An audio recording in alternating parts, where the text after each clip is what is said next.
Do you love Japanese food? We are making it easy, healthy, and fun right at home. I'm Yoshiko from Tokyo Flavors, New York Style, and with my partner Ian, Konnichiwa. we are bringing you bold Japanese flavors with a New York twist. Let's cook! Shabu Shabu, another favorite of mine. It's a fun and delicious way to prepare and share a meal together with friends and family wherever you are. Yes, I love Shabu Shabu, and I'm excited to show you how easy it is to make it at home. It's common to have a tabletop burner in many homes in Japan, and we will use one today in this video to show the authentic style of cooking. Right, but you can also use a standard pot and cooking ring to try out all these techniques for a delicious cook-it-yourself dish. So first, we add 4 cups of water to a pot and add an 8-inch piece of dried kombu seaweed to make the broth. Kombu is a kind of kelp. It's nutritious, delicious, and creates the heart of this dish. We can find dried packets of kombu at Japanese grocery stores or online, of course. Before using kombu, you should gently wipe the surface with a moist paper towel. Don't wash it. The white powder is full of umami, which we will otherwise get washed away.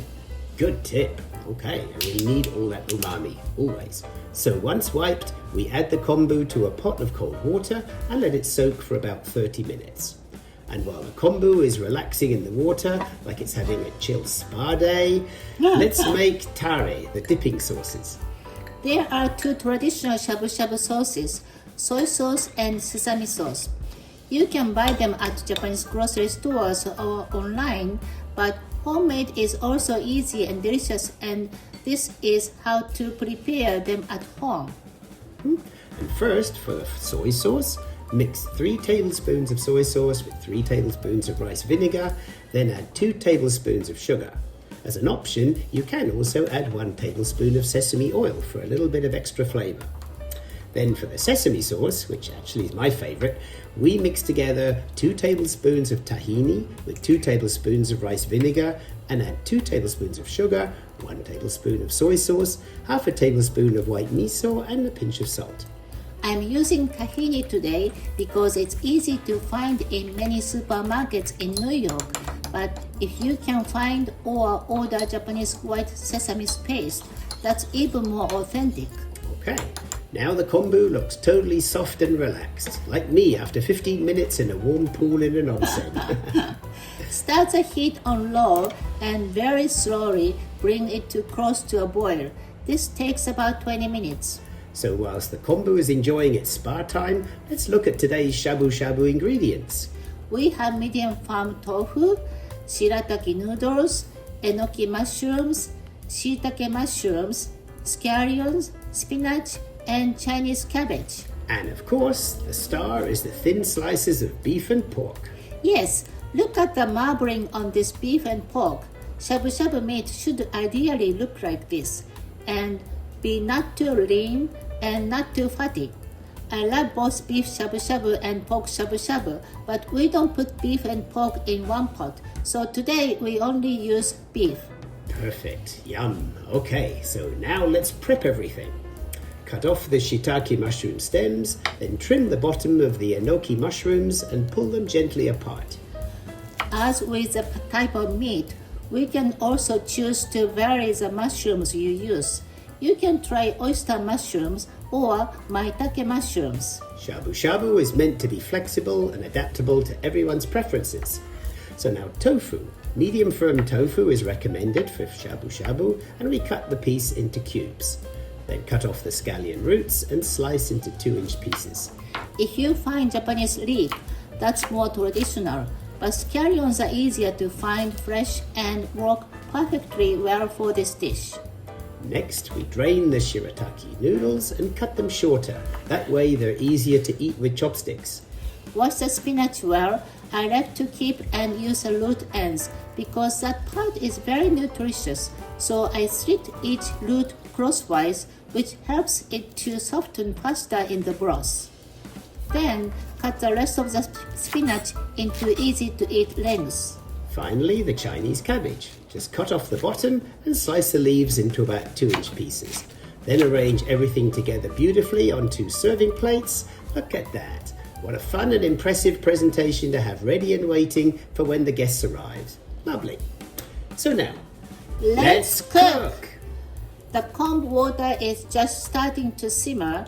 The kombu has worked its magic flavor in the water, so we now take it out from the pot. Thank you, Kombu, for the good work. Arigato gozaimasu. Now, adding the umami-packed mushrooms, the tougher, whiter parts of the vegetables that take a little longer to cook, and also the tofu and shirataki. Cover with a lid and bring to a gentle boil for a few minutes. Once it starts boiling, we can start adding the slices of meat, one at a time. The most important thing to remember, each person adds their meat slices to the pot, and as soon as the color changes, take it out and eat it. That's a perfect timing for enjoying beef shabu shabu. I stare at my meat intensely so I don't miss the moment. I don't want to lose any of that great flavor. It can be a challenge, but shabu shabu is all about everyone relaxing and having an enjoyable time sharing the meal. From time to time, add more vegetables, tofu, mushrooms. Each ingredient imparts more flavor to the simmering broth. Itadakimasu! Delicious. Or in Japanese, oishi. This is such a fun dish to share and perfect for cold winter days. And by the way, when any foam forms on the broth surface while you're cooking and eating, just skim it off to keep the soup clean and tasty.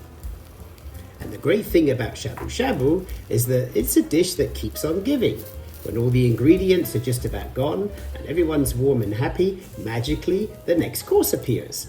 Yes, this is called shime, meaning the closing. So shabu shabu has a closing ceremony, like the Tokyo Olympics. Yes, kind of. After eating most of the ingredients, you still have the delicious broth to enjoy. So now, you can add cooked rice with a raw beaten egg to thicken up the consistency, and everyone can share the umami-packed broth as a tasty last dish. Feel free to add any leftover leaf vegetables here too. Amazing. What a great way to spend an evening. Next time, maybe we can try doing the closing ceremony with udon noodles instead of rice. Yes, that would also be delicious too. Yay! Love Japanese food? Let's make it easy at home. Hit subscribe, turn on notifications, and check out our website for more tips and recipes. If you enjoyed this video, give us a thumbs up and share it with your friends. Got questions or requests? Drop a comment. We love to hear from you. Stay hungry, stay curious. Happy cooking!